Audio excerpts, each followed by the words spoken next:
2016 has not been an easy year, actually quite a turbulent one. We saw Brexit, we saw Marine Le Pen in France, we saw upheaval in Italy, the anti-immigrant Alternative for Germany party, and then we saw Donald Trump. And the theme of this year's annual meeting for Davos is responsive and responsible leadership. It doesn't seem to be the kind of message we're seeing coming from everywhere from Europe to North America. Why did the WEF come up with this topic for this year? I think if you see all the challenges the world is facing, you just mentioned, one thing is pretty clear. The world never needed a platform, such a World Forum, stronger than today. You need really global cooperation to address all the challenges in terms of growth, how to foster growth, how to address the fourth industrial revolution, how to update the market economy, talking about global governance, and at the end, talking about identity. And all this is from our end, captured by the headline, responsive and responsible leadership. So we need both. Fast response, but always a responsible answer to the questions of the world.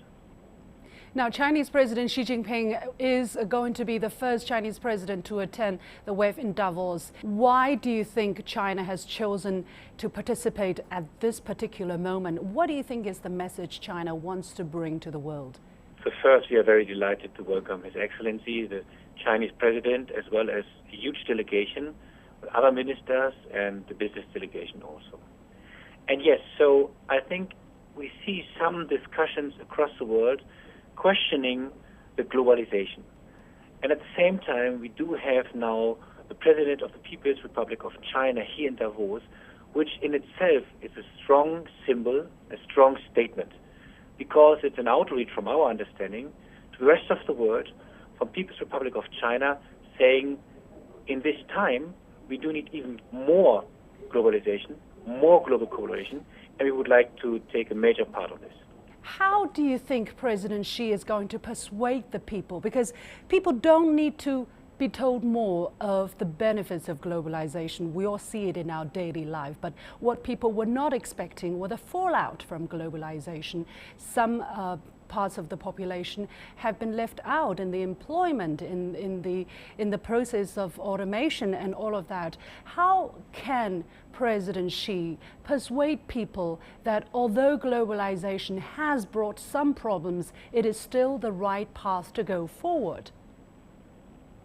I'm not even sure if all the people will see the benefits of globalization, because quite often today the downsides are emphasized.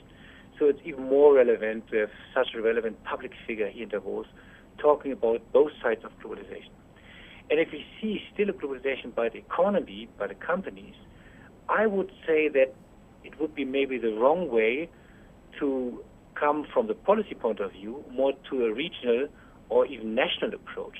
Because if still the economy is going global, but politics is going regional, how will you control in the future the economy? So I'm very curious, and I know that the global community is curious, so how the Chinese president will address the need for globalization. And one example, so we hope to even that the president will highlight his idea of one belt, one road, because that is really a strong statement in terms of global economy and global trade. Mm-hmm. Now, one concept he has mentioned during on various occasions before this, and he has been trying to explain to his counterparts and to people around the world, is the community of shared destiny. And I'm pretty sure he's going to mention that again and elaborate on that again. And this is a concept that China has come up to bring changes to the world, to forward the kind of economic and political development we have been trying to forge ahead. How do you see this concept, a community of shared destiny? Do you think he's going to be able to sell this idea more effectively this time? I think the people are really interested in learning from the Chinese president. And you're right, in times as of today, we do need an understanding that we are a global community, and that there's certainly a joint destiny, and that we have to cover it, and that we can only cover it together. That is, from my understanding, a strong appeal for collaboration and cooperation, which is, by the way, the sentiment, the character, the spirit of our annual meeting here in Davos. And over the past few years, if we remember correctly, actually for quite a few years, there have always been people protesting the Davos annual meeting outside the Congress venue, saying globalization was not good. And from what we're seeing now, it seems that these people were right. Do you agree? Do you think that Davos need to address the issue of globalization differently? So after the demonstration we had in the year 2000 and the following, so we started, of course, to emphasize that we are an open platform with fair and open discussions. And suddenly, all the protesters, it was in the past, like Attack and others, they realized that they do need, in times of globalization, global discussion. They should take a peaceful part of this. And since then, we have then incubated many, many constructive discussions. So we are not worrying about. And again, so the forum is opening the platform to discuss some major issues in terms of globalization, and that exactly will happen. And it's not on us to judge anything, but to open these forum for having really global cooperation among the different stakeholders. Policymakers means politicians, business leaders, civil society, as well as the next generation, the youth.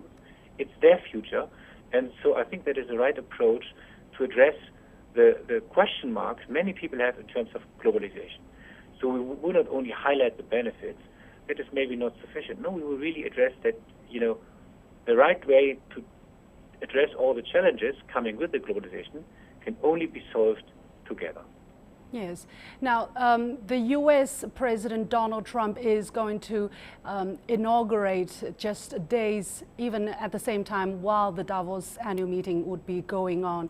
And given the kind of message we're seeing from the president-elect, he has voiced repeatedly he wants to make America first. He wants to stop the kind of negative influence of globalization and put the people in his country ahead of everything else. How do you look at the contrast that's being shown between the US's approach and China's approach at this time? So it's not on the World Economic Forum to judge anything particular in the week before the inauguration.